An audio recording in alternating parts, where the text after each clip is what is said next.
प्रभु श्रीकृष्ण का मृत्यु केमिति ହେଲା? प्रभु श्रीकृष्ण हिंदू धर्म रे भगवान विष्णु को अष्टम अवतार भावे पूजित।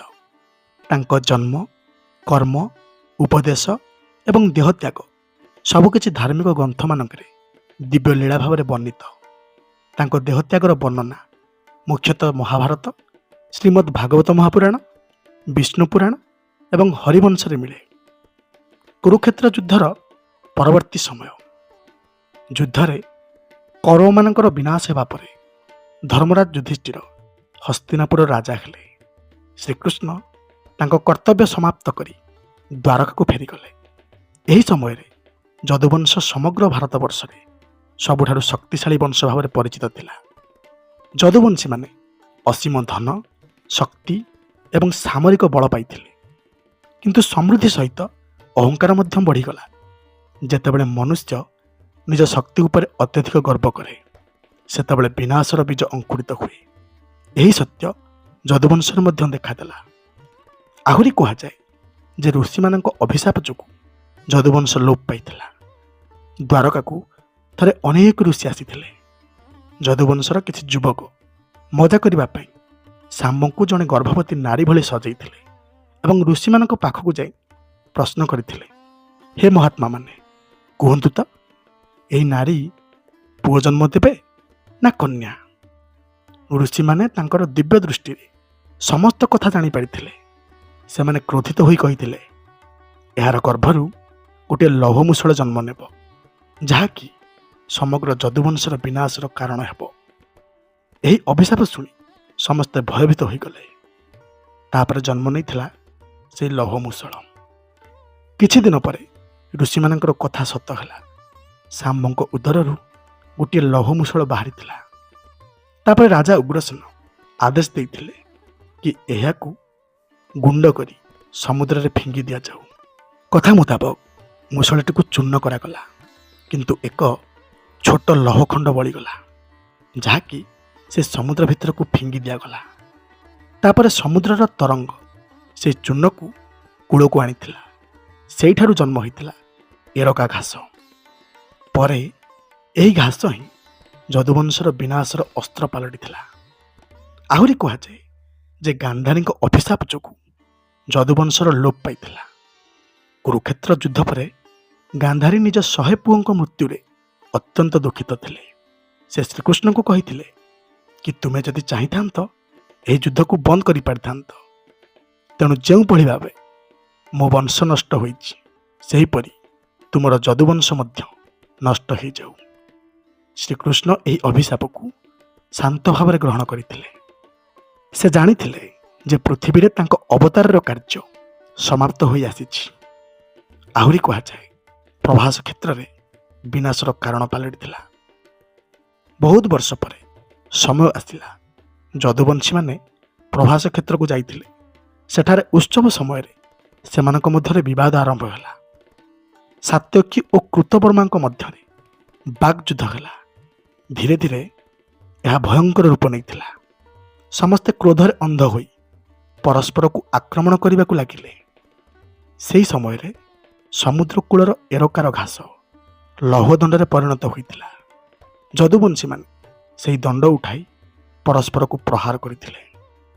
श्रीकृष्ण एही विनाश को नीरव भाव देखुथिले, कारण से जानिथिले यह नियतिर निष्पत्ति अटे। किछि समय मध्यरे प्राय समग्र यदुवंश ध्वंस होगला। यदुवंशर विनाश परे श्रीकृष्ण को बड़ भाई बलराम समुद्र कूल को जाई जोग साधन बसी। कहा जाए जे से निज दिव्य स्वरूप अनंत शेष रूप में प्रकाश करी पृथ्वी त्याग करथिले। भाई को देह त्याग परे श्रीकृष्ण बुझीगले जे एबे तांकर मध्य पृथ्वी लीला समाप्त होबार समय आसी जाइछि। श्रीकृष्ण एक अश्वत्थ वृक्ष तले माड़ी जाइथिबा शियाली लतारे शयन करिथांती। तांकर डाहाण पाद किछि दूर को प्रसारित थिला। सही समय रे जरा नामक जने शिकारी बनरे शिकार करुथिला। दूररू से श्रीकृष्ण को पाद को हरिणर मुह भाविथिला। से निज धनुरु गोटे तीर छाड़िथिला। सेही तीरर फलाटी सेही अवशिष्ट लौहखंडरू तैयारी होइथिला, जहा मूषळरू बंची जाइथिला। तीरटी सीधा जाई ଶ୍ରୀକୃଷ୍ଣଙ୍କ ପାଦରେ ବାଜିଥିଲା।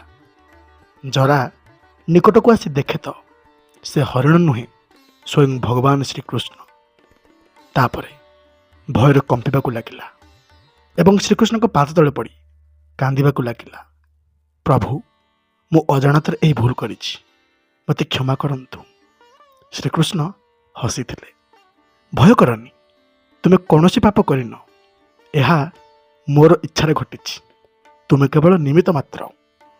ଏଣିକି ଜରାଙ୍କର ସମସ୍ତ ଭୟ ଦୂର ହୋଇଗଲା। ଶ୍ରୀକୃଷ୍ଣ ତାଙ୍କୁ ଆଶୀର୍ବାଦ ଦେଲେ। ଏହାପରେ ଦେବତାମାନେ ଆସି ଶ୍ରୀକୃଷ୍ଣଙ୍କ ସ୍ତୁତି କରିଥିଲେ। ସମଗ୍ର ପ୍ରକୃତି ଶାନ୍ତ ହୋଇଗଲା।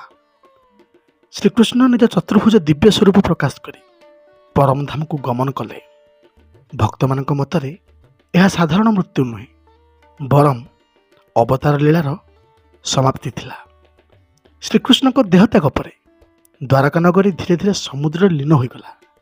କେବଳ ତାଙ୍କର ସ୍ମୃତି ଓ ମହିମା ଲୋକମାନଙ୍କ ହୃଦୟରେ ରହିଗଲା। ଏହି ଘଟଣା ସବୁ ଆଜିର ସମାଜକୁ ଅନେକ ପ୍ରେରଣା ଦିଏ। ପ୍ରଥମତଃ, ଅହଙ୍କାର ବିନାଶର କାରଣ ହୁଏ।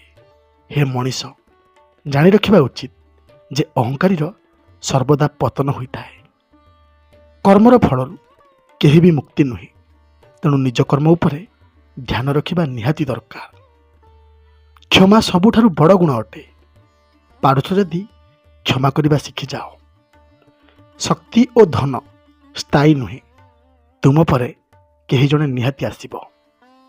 ଧର୍ମ ଓ ସତ୍ୟ ହିଁ ଜୀବନର ଆଧାର ଅଟେ। ପାରୁଛ ଯଦି ଅର୍ଜନ କର।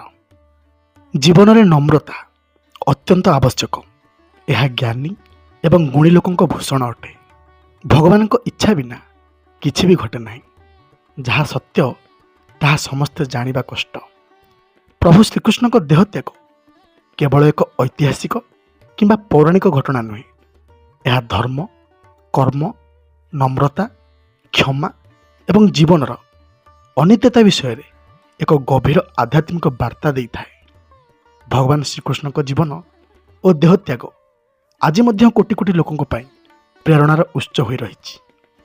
ନମସ୍କାର ଦର୍ଶକ ବନ୍ଧୁ, ଯଦି ଆଜିର ଭିଡ଼ିଓଟି ଆପଣମାନଙ୍କୁ ଭଲ ଲାଗିଥାଏ ଜଣାଇବେ ନିଶ୍ଚୟ। ଯଦି କଥା ଛଳରେ ସାମାନ୍ୟ ବି ତ୍ରୁଟି ଥାଏ କ୍ଷମା କରିବାକୁ ଭୁଲିବେନି। ଜୟ ଶ୍ରୀକୃଷ୍ଣ।